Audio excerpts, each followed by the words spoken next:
अगर मैं तुमसे पूछूं कि अकाउंटिंग की शुरुआत किस देश में हुई थी, इंडिया, इटली या अमेरिका, और अगर मैं कहूं कि अकाउंटिंग की हिस्ट्री इतनी पुरानी है कि उस वक्त ना रुपया था, ना डॉलर, ना बैंक और ना कंपनीज, तो शायद तुम यकीन ना करो। लेकिन आज हम 7000 साल पुरानी एक ऐसी जर्नी पर चलेंगे जहां से अकाउंटिंग का जन्म हुआ था।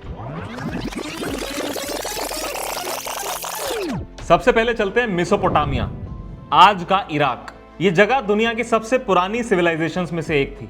यहाँ के लोग खेती करते थे, पशुपालन करते थे, ट्रेड करते थे। लेकिन धीरे धीरे एक प्रॉब्लम आई, किसने कितना अनाज दिया, किसने कितनी भेड़ें ली, सरकार का टैक्स कितना जमा हुआ। इंसान की मेमोरी फेल होने लगी। तब उन्होंने मिट्टी की टैबलेट्स पर सिंबल्स बना बना के रिकॉर्ड रखना शुरू करा। ये उन्होंने प्रॉफिट कैलकुलेट करने के लिए नहीं करा था, सिर्फ रिकॉर्ड्स मेंटेन करने के लिए, बुक कीपिंग। और इसी को दुनिया की सबसे पहली अकाउंटिंग माना जाता है। अब चलते हैं इजिप्ट। राजा यानी फेरो को हिसाब चाहिए था। यहाँ पिरामिड्स बन रहे थे, हजारों वर्कर्स काम कर रहे थे, तो गवर्नमेंट को हर एक वर्कर की वेजेस यानी कि दिहाड़ी का हिसाब रखना होता था। टेंपल की इनकम अलग, टैक्स का कलेक्शन अलग, फूड का स्टोरेज अलग। यहाँ स्क्राइब्स यानी कि कुछ ऑफिसर्स जो रिकॉर्ड्स मेंटेन करते थे, उन्हें अपॉइंट किया गया। मतलब ये कि अकाउंटिंग अब सिर्फ व्यापारियों की जरूरत नहीं, बल्कि पूरी गवर्नमेंट की नेसेसिटी बन चुकी थी। अब आते हैं हमारे प्यारे भारत पर। बहुत लोग नहीं जानते कि लगभग 2300 साल पहले चाणक्य ने अर्थशास्त्र लिखा। इस किताब में treasury management, tax collection, government expenditure और भी फाइनेंशियल रिकॉर्ड्स मेंटेन करने के बहुत सारे रूल्स दिए गए थे। यहां तक लिखा गया कि अगर कोई ऑफिसर अकाउंट्स में फ्रॉड करे तो उसके लिए पनिशमेंट क्या होनी चाहिए। सोचो, उस जमाने में भी फाइनेंशियल अकाउंटेबिलिटी और एथिक्स इतने इंपॉर्टेंट थे। अब चलते हैं चाइना।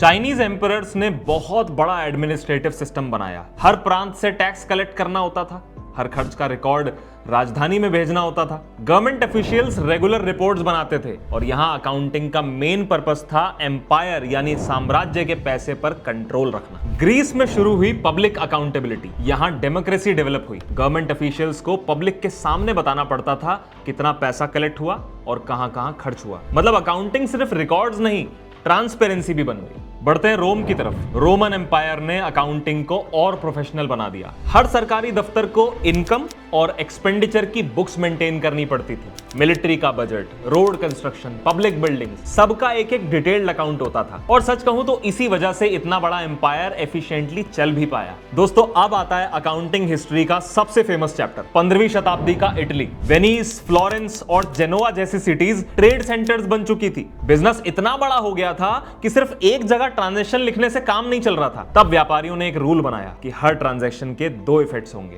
एक डेबिट और एक क्रेडिट। दोस्तों, इसी को हम आज डबल एंट्री बुक कीपिंग के नाम से जानते हैं। और यह अकाउंटिंग हिस्ट्री का सबसे बड़ा रेवोल्यूशन था। 1494 में एक मैथमेटिशियन हुए ल्यूका पैसियोली। उनकी एक किताब आई समा दे अरिथमेटिका, जिसके अंदर उन्होंने डबल एंट्री सिस्टम को एक्सप्लेन करा, डेबिट और क्रेडिट जैसे शब्दों को यूज किया।